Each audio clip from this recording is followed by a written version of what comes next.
right, so welcome to another episode of Mr. K is Wrong, where I debunk the Facebook memes of somebody that I used to know back in the day when I was in high school. He was a, conservative Republican type, but ever since that time, he's shifted even further and further to the right, going down the rabbit hole, so to speak. And a lot of his stuff is just crap. Well, practically every post that he makes is crap. And today's episode is no exception. So, today we're going to be talking about Trump colognes and the capitalist circus. So, he posted a Facebook meme and perhaps an actual product because who knows? Maybe he's actually selling it. I don't know. I didn't really exactly look into that because that's not really even the point here. But I suppose it could be a part of the point that I would make is that he's trying to make money off of his political career. But anyway, it's a post from Donald Trump on Truth Social that Mr. K shared on his Facebook page, and it says, Here are my here are my new Trump perfumes and colognes. I call them fight, fight, fight because they represent us winning. Great Christmas gifts for the family. He gives his dumb little address, his URL to go possibly buy the perfumes. I guess they actually do exist. And then he says Merry Christmas and Happy New Year. And well, that might have been a Freudian slip when I said Happy New Year because who knows, maybe we won't even have a year next year. I don't know. Maybe a giant meteor will strike us and we'll see the tidal waves and, the cities collapse as the catastrophe, the natural disaster unfolds and mercilessly, or maybe mercifully, takes us all out. I guess it depends on how lucky and how large the meteor would be. But there's always that as a New Year's wish, a New Year's resolution, or you know, maybe you can work on actually making the comet or the meteor or whatever the hell those are called. Maybe you can work on ways to make that actually happen. I'm not sure if there is a scientist out there working on it or some sort of magical thing that people are trying to conjure up that draws meteors or comets or whatever to take us all out. But maybe there are thoughts and prayers that are going up into the clouds, and God is listening to them, and He's like, I see that, I understand that what you're saying. Maybe I will send this massive meteor to take everybody out, and you know, maybe there is a just and loving God who would actually do that sort of thing and, be merciful. But but anyway, I got a little bit sidetracked with that bit of doom and gloom that I find humorous. But anyway, along with the ad for the perfumes and colognes, there's a caption below it that says, "A fragrance your enemies can't resist," and it depicts Jill Biden, that that is the wife of Joe Biden, of course, sitting in pretty close proximity to Trump. And the implication is that she is attracted to him because he was wearing that cologne or whatever the hell, Maybe his natural pheromones were a part of it. Maybe she likes the smell of McDonald's and can't resist that. Maybe that's what his cologne smells like. I don't know. But anyway, the temptation is to say fight, fight, fight against consumer culture, like if you're a leftist or a liberal. But I gotta admit, I've tried to sell merch as well. But I guess one of the key differences is I'm not a person who's going to become president, or running for any other political office where there could be seen a conflict of interest or just something that's really cheap and sleazy, trying to cash in on a public image or whatever. If it's just somebody who's like a low grade YouTuber or something, it's a little bit different than the president elect. You know what I'm saying? Keep this in mind too. This is Trump probably still selling merch even though he already won the election. So you would think that would stop, right? But nope, it never does.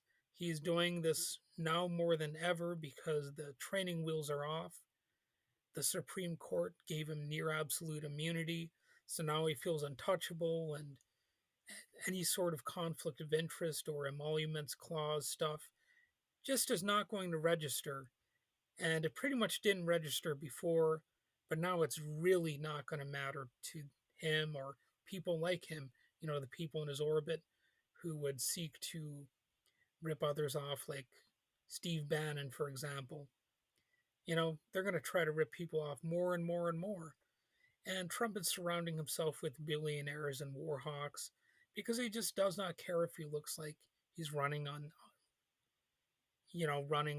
rich people's money, basically an oligarchy brimming with nepotism.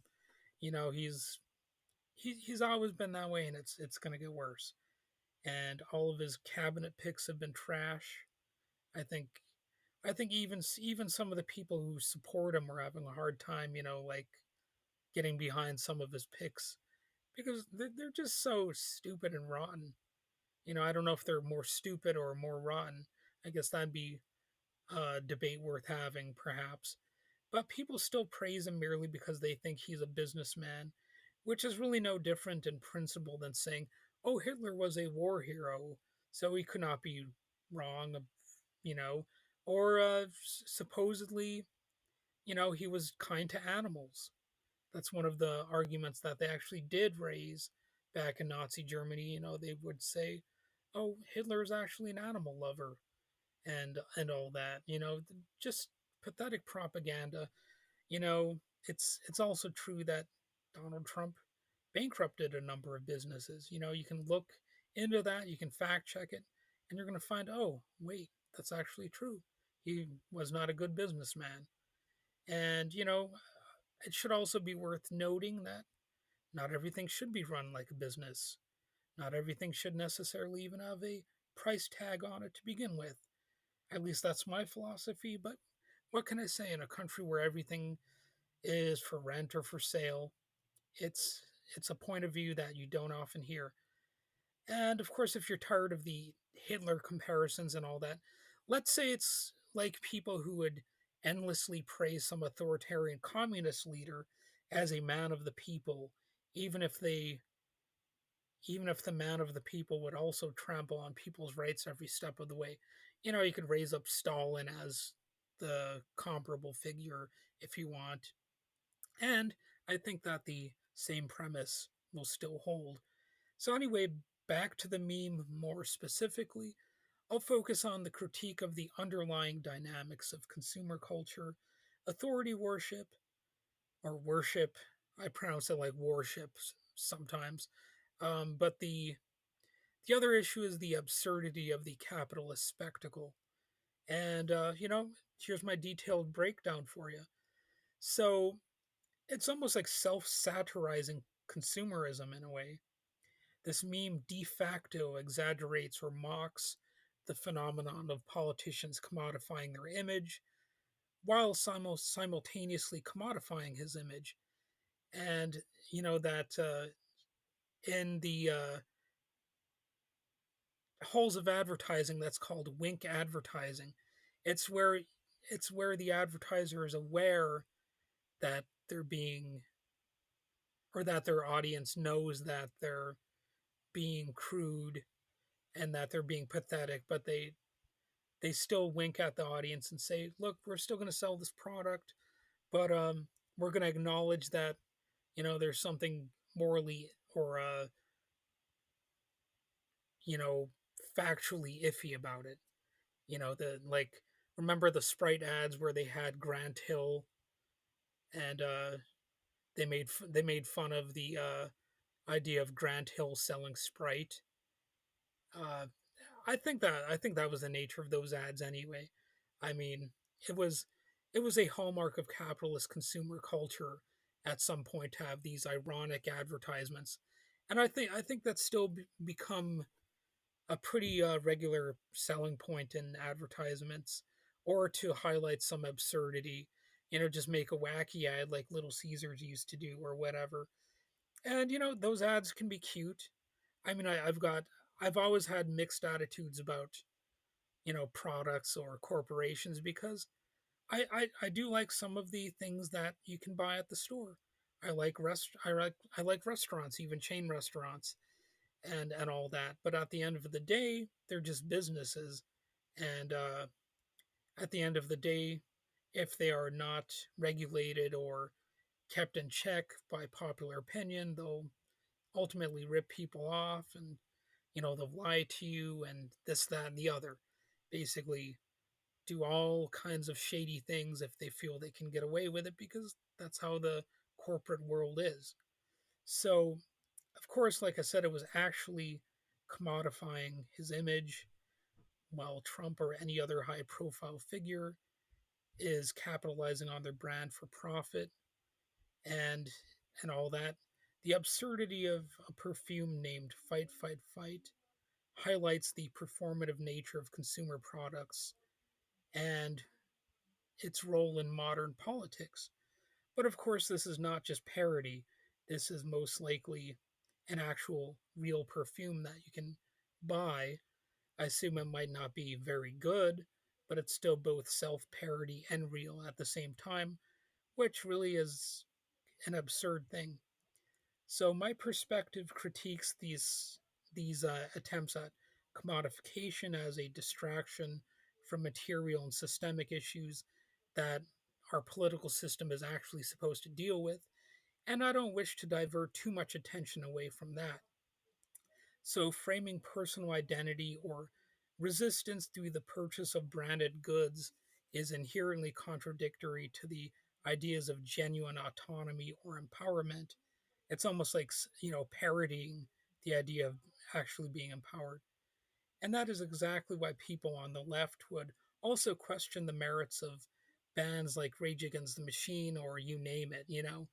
It is simply true that consumerism perpetuates dependency on capitalist markets, undermining true self-determination, or whatever. So that's why, even though I like Rage Against the Machine, and I understand why they signed with major labels, the critique nevertheless is accurate, and there's just no way around it. So the idea that you can be free by just buying a cologne, or buying a handgun in the name of freedom from tyranny, or buying a rock record or whatever, is as laughable as ever. Just like calling yourself free because you can wave a flag. It if it's any sort of freedom at all, then it's the laziest form of freedom. It is the freedom to conform, actually, in some key ways, to do exactly what is expected, and to pre reward your exploiters by capitulating to not only their ideology, but symbolism, and in this case, literal branding. So there's also the cult of personality and authority on display here. The meme plays on the cult of personality surrounding Trump, where his followers are encouraged to view his image and products as symbols of ideological victory. I oppose the glorification of leaders, seeing it as an extension of authoritarian structures that centralize power and exploit the masses. I would argue that aligning one's identity or ideology with a political figure's commercial ventures reinforces hierarchical relationships, which are antithetical to the principles of horizontal, cooperative social systems, which is what I would vastly prefer. And then, of course, there's the spectacle and absurdity that I mentioned. So there's a French philosopher who addressed the power of spectacle. His name is Guy Debord, and I used to pronounce it like Guy Debord, but the real French pronunciation is Guy Debord. But anyway, he had a concept of the society of the spectacle, and it's really useful to consider here. The meme exemplifies how modern society distracts people with symbols, slogans, and consumer items that substitute real engagement with social and political issues. So, perfumes named Fight, Fight, Fight reduce complex struggles like resistance or systemic change and to commodities, making them farcical. So, more on Guy Debord, he maintained that the society of the spectacle is a social phenomenon where images, advertising, and consumerism are the norm, and where people's lives are defined by appearances. It was basically a critique of consumer culture. Uh, Debord's 1967 book, The Society of the Spectacle, is a critique of consumer culture and commodity fetishism. He describes the spectacle as capitalism's way of distracting people with images and appearances.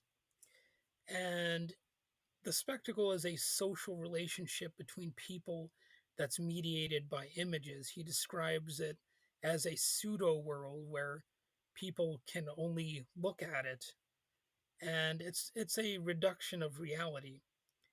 Debose says that the spectacle reduces reality to an endless supply of commodifiable fragments. He argues that the logic of money and economics has imposed itself onto human relations or into human relations, making it difficult to trust our sense of reality. It's like a false consciousness. Debord describes the spectacle as a form of false consciousness that alienates people from each other. He also says that the spectacle turns need against life and creates a separation between people. So you can make of that what you will, but I do think that it applies in this particular topic. So the Colognes meme messaging reveals the absurd lengths to which the political commercial spectacle goes to sustain itself. I would argue that true resistance is collective and action based and not something you can buy in a bottle or, you know, in a CD or that you could download from a store or something like that. So, really, this episode is about resistance and co-optation. The tagline of "Fragrance Your Enemies Can't Resist" frames struggle as a marketable aesthetic rather than a meaningful challenge to oppressive systems.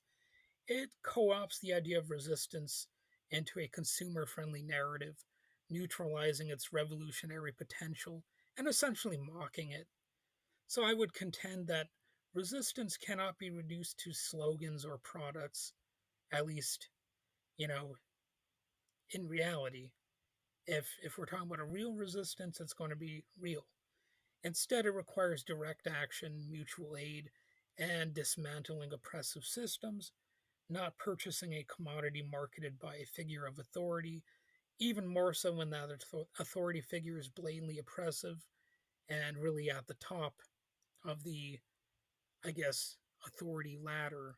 So, from my viewpoint, the meme exemplifies how the capitalist system and hierarchical structures trivialize resistance, commodify identity, and perpetuate the spectacle that Guy Debord, or Guy Debord as I used to call him, talked about so much. I would emphasize that true empowerment and resistance lie in dismantling these systems, rejecting authoritarian leaders, and fostering decentralized, cooperative communities, not in buying perfumes, even ironically. And that's the only way that I would ever buy that. And well, I don't foresee myself ever buying it, but I guess we all have our moments of weakness. Maybe I too want to smell like a cheeseburger or whatever, a Big Mac.